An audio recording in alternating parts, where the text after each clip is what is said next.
নমস্কার সকলকে, আপনারা দেখছেন নোমোর স্টাডিজ। আজকে আমরা মৃদুল দাশগুপ্তের ক্রন্দনরতা জননীর পাশে কবিতাটি শুরু করব। সকলকে অনুরোধ, একটি পেন্সিল, একটি পেন, খাতা এবং সাহিত্য চর্চা বইটি নিয়ে বসতে। প্রথমে কবি পরিচিতি। মৃদুল দাশগুপ্তের জন্ম 3 এপ্রিল 1950 শ্রীরামপুরে। পিতা জ্যোৎস্না কুমার দাশগুপ্ত ও মাতা শান্তনা দাশগুপ্ত। কর্মজীবন। কলেজ জীবনেই কবিতা লেখা শুরু করেন।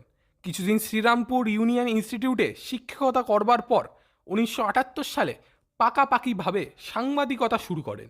প্রথমে পরিবর্তন সাপ্তাহিক, আর তারপর যুগান্তর পত্রিকা ও 1991 সালে আজকাল পত্রিকা। সাহিত্য সৃষ্টি ও সম্মাননা। প্রথম কাব্য জলপাই গাছের এসরাজ 1980, তারপর এভাবে কাঁদে না, গোপনে হিংসার কথা বলি, সূর্যের নির্মিত গৃহ ইত্যাদি। তিনি national writers award, Paschimbanga Bangla academy পুরস্কার ও রবীন্দ্র পুরস্কারে সম্মানিত হয়েছেন। এবার এই কবিতার উৎস অর্থাৎ ক্রন্দনরতা জননীর পাশে এই কবিতাটি 2007 খ্রিস্টাব্দে প্রকাশিত হয় ধানক্ষেত থেকে কাব্যগ্রন্থে। এই কথাটা মনে রাখবে যে ক্রন্দনরতা জননীর পাশে কবিতাটি নেওয়া হয়েছিল কোথা থেকে? ধানক্ষেত থেকে। কবিতার প্রথম প্যারা। ক্রন্দনরতা জননীর পাশে এখন যদি না থাকি, কেন তবে লেখা, কেন গান গাওয়া, কেন তবে আঁকা আঁকি।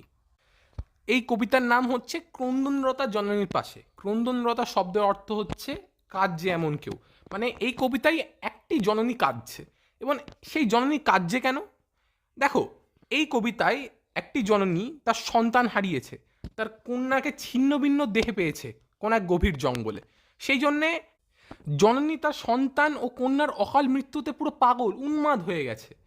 যে এবার আধুনিক কবি মৃদুল দাশগুপ্ত এখানে বলতে চেয়েছেন তিনি এই কান্না দেখতে পারবেন না, তিনি এটা হতে দেবেন না যে একটি মা যে তার সন্তান ওর কন্যাকে হারিয়ে ফেলেছে তার পাশে তিনি না দাঁড়িয়ে থাকতে পারবেন না। এ সময় জননীর পাশে যদি কোনো সাধারণ মানুষ না দাঁড়ায়, যদি শিল্প না দাঁড়ায়, যদি শিল্পীরা, গায়করা সবাই যদি না দাঁড়ায়, তাহলে গান, লেখা, আঁকাআঁকি সবই ব্যর্থ। একটা গায়ক যে বছরের পর বছর নিজের গলাকে শান দিয়েছে, যে ঘন্টার পর ঘন্টা পরিশ্রমে নিজের গলার মধ্যে মাধুর্য সৃষ্টি করেছে, মানে তার কর্কশ গলা দূর করে আজ যে তার মিষ্টি গলা যেটা সৃষ্টি হয়েছে, সেটার আজ কোনো মূল্য নেই। সেটা সত্যিই আজ কোনো মূল্য নেই, কারণ সে তার গলা দিয়ে আজ জননীর জন্যে গান গাইছে না, জননীর মৃত সন্তান ও কন্যার জন্য প্রতিবাদ করছে না, সে আওয়াজ তুলছে না। লেখকরা যারা নিজের লেখাকে শান দিয়েছে, যারা নিজে আজ প্রতিষ্ঠিত, তারা কেউ তো জননীর পাশে নেই। আর্টিস্টরা যারা আঁকাআঁকি করে বড় নাম করেছে, যাদের পেন্টিং আজ লোক লাখ লাখ টাকায় কেনে, তারাও তো জননীর পাশে নেই। তাই কবি মৃদুল দাশগুপ্ত সকল লেখক, সকল গায়ক, সকল আর্টিস্টদের প্রশ্ন করেছে যে এখন যদি জননীর পাশে না থাকি, তাহলে কেন লেখা, কেন গান গাওয়া, কেন তবে আঁকাআঁকি। পরের প্যারা। নিহত ভাইয়ের শবদেহ দেখে না হয় যদি ক্রোধ, কেন ভালোবাসা, কেন বা সমাজ, কিসের মূল্যবোধ। দেখো, কবি একজন সাক্ষী। কিসের সাক্ষী? বর্তমান সময়ে সামাজিক ও রাজনৈতিক ঘটনার সবই সাক্ষী হচ্ছে কে? কবি। কিন্তু কবি কিন্তু নিশ্চুপ হয়ে থাকতে পারছেন না, বাকি 10 জনের মতো সব কিছু চোখে দেখে এড়িয়ে চলে যেতে পারছেন না। কবি বিদ্রোহ করতে চান। নিহত ভাই, নিহত মানে হচ্ছে পরাজিত, ঠিক আছে, বা মৃত বলতে পারি। এবার মৃত ভাইদের শবদেহ দেখে যদি না হয় ক্রোধ, কেন ভালোবাসা, কেন বা সমাজ, কিসের মূল্যবোধ। মানে কবি বলতে চেয়েছেন যদি এখন আমাদের ভাইদের মৃতদেহ দেখে যদি আমাদের রাগ না হয়, তাহলে কবে হবে? কেন সমাজ, সমাজের মূল্য কী তাহলে? এত সমাজে যে যত নিয়ম আছে, এত ধর্মে যে যত নিয়ম আছে, এত সংস্কৃতিতে যত নিয়ম আছে, সব তো আজ মূল্যহীন। কারণ আমাদের রাগ হচ্ছে না, আমাদের ভাইদের মৃতদেহ দেখে আমাদের রাগ হচ্ছে না, আমরা বিদ্রোহ করে উঠতে পারছি না, কারণ আমাদের মধ্যে সেই শক্তি নেই। কবি এটাই বলতে চেয়েছেন, আমাদের মধ্যে শক্তি নেই, তাহলে কেন ভালোবাসা, কেন মূল্যবোধ, কেন সমাজ? এই সমাজ মানুষকে শক্তি দেয় সঠিককে সঠিক বলার, ভুলকে ভুল বলার, ও যেটা ভুল সেটাকে সঠিক করার। একটা সমাজ একটা মানুষকে সেটা শক্তি দেয়। কিন্তু এখানে সেই সমাজ দিতে পারছে না, এখানে ভালোবাসা মানুষকে সেই শক্তি দিতে পারছে না, এখানে মূল্যবোধও মানুষকে সেই শক্তি দিতে পারছে না। মানে মানব জীবনের 3 স্তম্ভ, ভালোবাসা, সমাজ ও মূল্যবোধ, তিনটেই তাকে শক্তি জোগাড় করে দিতে পারছে না। তাই কবি আলোচ্য কবিতায় এই কথাগুলো বলেছেন। যে মেয়ে নিখোঁজ ছিন্ন ভিন্ন, জঙ্গলে তাকে পেয়ে, আমি কি তাকাবো আকাশের দিকে বিধির বিচার চেয়ে। আগের প্যারাই কাদের কথা বলেছে? নিহত ভাইদের, মানে জননীর সন্তানের কথা। এই প্যারাই জননীর কন্যার কথা। এখানে আমরা জানতে পারি যে জননীর কন্যা, জননীর মেয়ে, তাকে জঙ্গলে ছিন্ন ভিন্ন শরীরে পাওয়া গেছে। তো কবি বলতে চেয়েছেন জননীর কন্যাই অকাল মৃত্যুর বিচারের জন্য কি আমি ভগবানের দিকে তাকিয়ে থাকবো? আমি কি হাঁ করে আকাশের দিকে তাকিয়ে থাকবো?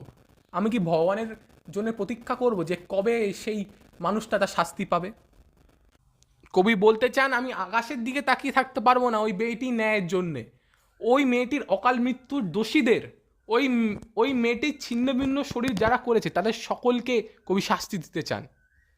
দেখো, এই পৃথিবীতে যাই কিছু ঘটছে সব কিছু ভগবানের লীলা, সব কিছুই ভগবানের লীলা, সব কিছুই ভগবান বিধাতা লিখেছে। কিন্তু নিজের আপনজনের যখন ক্ষতি হবে সেটা কি ভগবানের উপর আমরা ছেড়ে দিতে পারি? সেটা তো পারি না, না। সেটা কাপুরুষতা, যে করে সে মেরুদণ্ডহীন। কবি বলতে চেয়েছেন আমি কাপুরুষ নয়, আমি এ পাপ করতে পারি না, আমি প্রতিবাদ করব, আমি বিচার চাই। এবার পরের প্যারা, আমি তা পারি না, যা পারি কেবল সে এই কবিতায় জাগে, আমার বিবেক আমার বারুদ বিস্ফোরণের আগে। কবি এখানে বলেছেন আমি তা পারি না, ঠিক আছে। এবার আমি তা পারি না কেন বলেছেন? কারণ কবি আগে ঘটে যাওয়া যত ঘটনা, মানে তার বোনের, মানে জননীর মেয়ে, ক্রন্দনরতা জননীর মেয়ের যে দেহের বিভৎসতা সেটা তিনি সহ্য করতে পারেন না। তাকে জঙ্গলে পাওয়া ছিন্নভিন্ন শরীরে সেটা তিনি সহ্য করতে পারেন না। তিনি শুধুই জননীর মেয়ের এবং মৃত ছেলের শ্মশান বন্ধু হয়ে থাকতে পারেন না, তিনি নিশ্চুপ শ্মশান বন্ধু হতে পারেন না। তিনি আন্দোলন গড়ে তুলবেন, তিনি অগ্নিকুণ্ড হয়ে ফেটে বেরোবেন এবং সেই লাভা চারিদিক ভস্ম করে দেবে। কবি বলেছেন যে তিনি যেটা পারে সেটা এই কবিতায় জাগে।